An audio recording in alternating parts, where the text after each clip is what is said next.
Panalo! Celebrating and winning. Wagi! Isang malaking thank you! Winner tayo mga ka-A to Z! Good news po mga ka-A to Z. Itinanghal ang ating Zoe Broadcasting Network bilang Asia's influential and highly credible broadcasting network ng Asia's Influential Leaders Awards 2024. Maraming salamat sa inyo. Ang pagkilalang ito ay tagumpay nating lahat. Walang mahirap sa Diyos. To God be the glory. Aming Ama, maraming salamat at muli mo po kaming binigyan ng isang buong araw upang maging daluyan ng iyong pagpapala at liwanag sa marami. Salamat po sa pribilehiyong umabot at maglingkod sa aming mga kababayan at sa mas marami pang tao sa buong mundo. Patuloy po naming dalangin ang iyong pagsama at pag-iingat nang sa gayon may pagpatuloy po namin ang iyong layunin at maisulong ang iyong kaharian dito sa lupa. Pagpanibaguhin mo po ang aming lakas, kalusugan at sigla sa aming pagsunod sa iyo.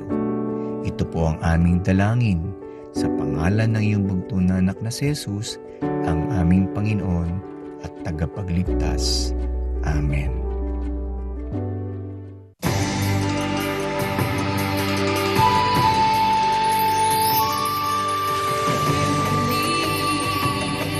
You can see beyond. Be strong. Speak the truth. Give love. Celebrate life. Zoe TV.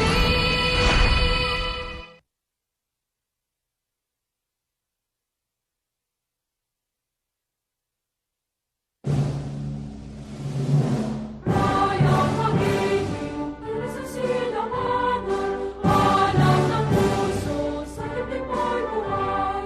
Lupang hinihang, kuyaman ang pag-ibig, sa malulugin, di ka masisihin, sa dagat ang puno, sa sibot at sa langit magkakaroon, ang tulad, hangin sa pagkain ng mahal, ang sarang magkawat mo'y nabuhay, nakikinig, tuloy-tuloy at paraw na kailan pamalitan-hilig, walang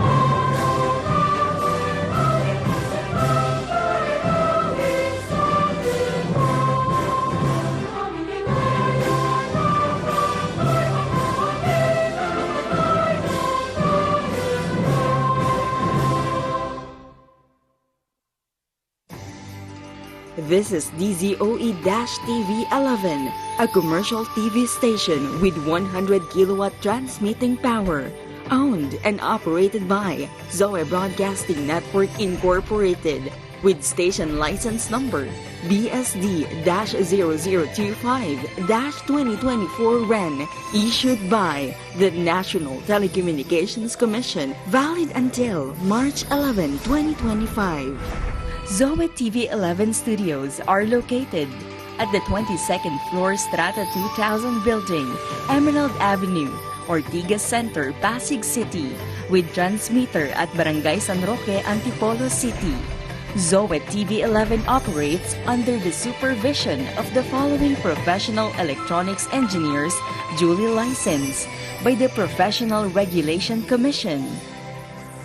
Engineer Antonio T. Soriano, PECE number 42.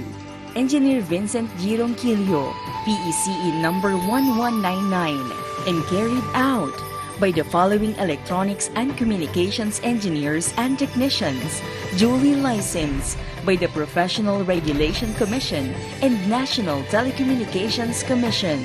Engineer Rachel Ann S. Roque, PCE number 66327. Engineer Jed Ellison C. Zapanta, ECE number 62739. Engineer James Stephen M. Fabros, ECE number 70940. Engineer Abraham G. Aragon, ECE number 63291.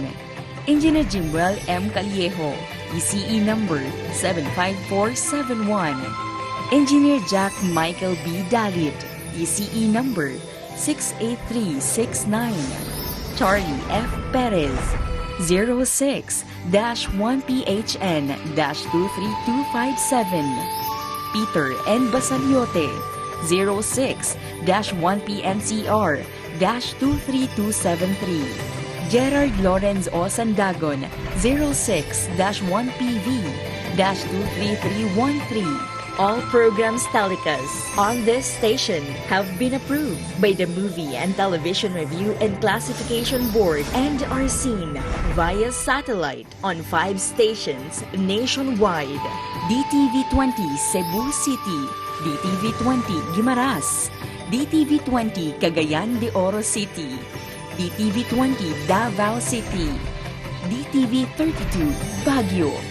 This is Zoe TV 11, now signing off.